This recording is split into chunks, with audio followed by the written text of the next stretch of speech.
राधे राधे दर्शकों, मैं साक्षी ठाकुर बहुत बहुत स्वागत करती हूँ आपका इस बेहद खास प्रोग्राम जिसका नाम है क्या कहते हैं आपके सितारे। तो दर्शकों, आपकी बड़ी बड़ी समस्याओं के छोटे छोटे उपाय लेकर मैं हमेशा रोज आपसे मिलती हूँ, आपके जीवन से जुड़ी हर समस्या का समाधान करते हैं। तो मेरे प्यारे दर्शकों, आज मैं आपको बताने जा रही हूँ गाय से जुड़ी हुई बहुत अच्छी जानकारी और कैसे आपको अपने भाग्य को जगाना है। आपने कैसे अपने भाग्य रेखा को जगाने का एक उपाय बताऊंगी आपको। अगर आपने वो उपाय कर लिया तो आपकी सोई हुई भाग्य रेखा जाग जाएगी। आपको पता ही है ना, भाग्य रेखा कहाँ पर होती है हमारे हाथ में। लेडीज का तो लेफ्ट हैंड दिखते हैं, जेंट्स का जो है राइट हैंड दिखते हैं। और भाग्य रेखा देखिए, यहाँ पर हमारी भाग्य रेखा जो है हमारी जारी होती है। और ये भाग्य रेखा अगर आपकी जो है शनि पर्वत पे जा रही है तो आपकी शनि ज्यादा प्रोमिनेंट, वो प्लेनेट आपका बहुत प्रोमिनेंट होगा आपकी कुंडली के अंदर। अगर आपकी भाग्य रेखा जो है ये सूर्य पर्वत पे जा रही है तो सरकारी नौकरी के चांसेस बन जाते हैं। अगर भाग्य रेखा आपकी जो है यहाँ पर आपकी बुध पर्वत पे जाती है, बुध पर्वत ये बुध पर्वत होता है, अगर बुध पर्वत पे जाती है तो आप जो है बहुत अच्छे बिजनेसमैन बन सकते हैं। आपकी लाइफ लाइन में से निकल कर अगर भाग्य रेखा अगर आपकी बिजनेस की तरफ चली जाए तो बड़े अच्छे आप बिजनेसमैन बन सकते हैं। और अगर आपकी लाइफ लाइन से कोई रेखा निकलती हुई आपके जो है सूर्य रेखा पे चली जाए, सूर्य रेखा की तरफ मुड़ जाए तो आपको सरकारी नौकरी भी मिल सकती है। तो ये तो हो गई हस्त रेखा की बात, लेकिन हमारा तो टॉपिक ये है कि भाग्य में सोई हुई भाग्य रेखा को कैसे जगाएं। सोई हुई भाग्य रेखा को जगाने के लिए जो है आपको मैं आज बड़े अचूक उपाय बताऊंगी। लेकिन उससे पहले आपको बोलना चाहती हूँ कि दर्शकों, अगर आपने हमारे चैनल को लाइक और सब्सक्राइब नहीं कर रहे हैं, मैंने देखा था अपने जो है एनालिटिक्स में कि बहुत ही कम लोगों ने जो है सब्सक्राइब कर रखा है। क्या आपको हमारे प्रोग्राम पसंद नहीं आते हैं या क्या कमी है, तो जरूर हमें बताइए ताकि हमें भी अपनी कमी सुधारने का मौका मिले। और आप लोग जल्दी से सब्सक्राइब कीजिए क्योंकि सब्सक्राइब करने के कोई चार्जेस नहीं होते हैं। तो बात करते हैं आपके सोए हुए भाग्य को जगाने के लिए। आपको पता है गाय गौ माता जो होती है वो चलता फिरता एक मंदिर होती है। गाय जो होती है उसमें 33 करोड़ देवी देवताओं का वास होता है। तो आप अगर आपके कोई भी ग्रह खराब है तो आप गौ माता का उपाय कर लेते हो, क्योंकि हम बार बार मंदिर नहीं भाग सकते, हम बड़े अपने जीवन में व्यस्त होते हैं। आप सुबह सुबह आपको गौ माता तो कहीं पर भी आपको दिख जाएगी, चलता फिरता मंदिर है गौ माता। तो आपने क्या करना है कि आपने ऐसे उपाय कौन से करने हैं जिससे गौ माता भी खुश हो जाए और आपके ग्रह भी ठीक हो जाए। अगर आप गाय को हरा चरा खिलाते हैं तो आपके 9 ग्रह शांत हो जाते हैं। और अगर वो काली गाय को खिला दे तो सोने पे सुहागा।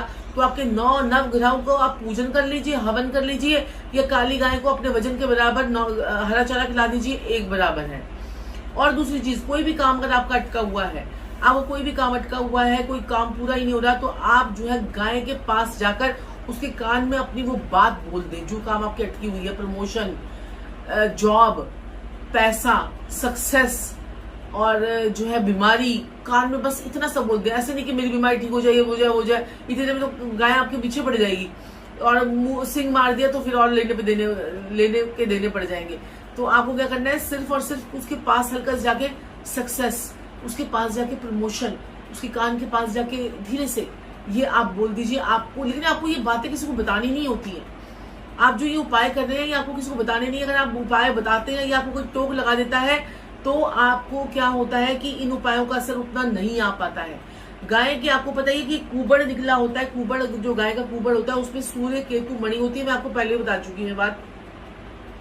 सूर्य केतु मणि होती है और उसकी जो और सूर्य केतु नाड़ी होती है, नाड़ी सूर्य केतु नाड़ी होती है, जिसको पूजा करने से, जिसके ऊपर हाथ लगाने से आपकी समस्त बीमारियां, उस कुबड़ पे हाथ लगाने से आपकी समस्त बीमारियां, आपकी परेशानियां खत्म होती हैं, आपके जीवन में जोश आता है, आपको एनर्जी मिलती है।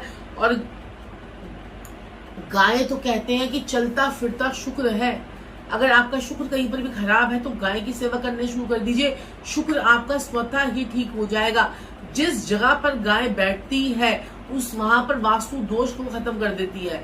आपने देखा होगा, अगर आपने आप किसी गाय को जो है ना, आप किसी गाय को जाकर किसी मैदान पर उसको चराने के लिए जाएंगे, जहां पर वास्तु दोष होगा ना, गाय वहां पर नहीं बैठेगी। जहां पर वास्तु दोष नहीं होगा गाय वहीं जाकर बैठेगी। तो कई लोग तो इसको जो है ना क्या करते थे, क्या कहते कि मतलब पानी का पता लगाने के लिए भी ऐसी ऐसी टेक्निक होती थी हमारे बड़े बुजुर्गों के पास। तो पानी की टेक्निक का भी पता लगा लेते थे कि कहाँ पर गाय जाकर बैठेगी, वहां से खोदना शुरू करते थे, फिर पानी निकलता था। गौ माता की जो एक आंख होती है, उसकी एक आंख में सूर्य और एक आंख में चंद्रमा होता है, और उसके पैरों में, उसके खुर में उसे खुर में नाग देवता का वास होता है, नाग देवता का वास होता है उसे खुर में। अब हमने क्या करना है कि सोई हुई किस्मत को कैसे जगाना है, आपने थोड़ा सा गुड़ लेना है, अपनी दोनों हथेलियों पर रखना है। गुड़ को अपनी थोड़ी दोनों हथेलियों पर रखें और क्या कहते हैं कि यहाँ पर अपने गुड़ को रखें और गाय को इस प्रकार से चाटने के लिए दे दें। जितनी बार उसकी जीभ आपके हाथ पर लगेगी और टच होगा आपका हाथ, आपकी भाग्य रेखा चमकने लग जाएगी। नहीं ये विश्वास तो करके देखें, नहीं हो रहा है विश्वास तो करके देखें। भाग्य रेखा ना चमक गई तो बताना। तो दर्शकों, ऐसे बड़े सारे उपाय लेकर मैं आपके साथ में आती रहती हूँ और आपको मोटिवेट करती हूँ, आपको जो है जीवन में चाहती हूँ कि कुछ करें आप। लेकिन अगर आप मेरी वीडियोस को देखते रहेंगे, कुछ करेंगे नहीं, बस सोचते रहेंगे गाय मिलेगी गाय मिलेगी गाय मिलेगी, घर पर बैठने से कुछ नहीं होता है।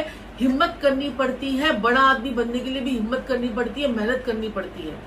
तो अगर आप जीवन में चाहते हैं कुछ बनना, कुछ करना, तो ये उपाय जरूर कीजिए। सोई भी भाग्य रेखा तो जगानी है, साथ में कर्म भी करने हैं। कर्म नहीं करेंगे तो कुछ नहीं होगा, कर्म करेंगे तभी फल मिलेगा।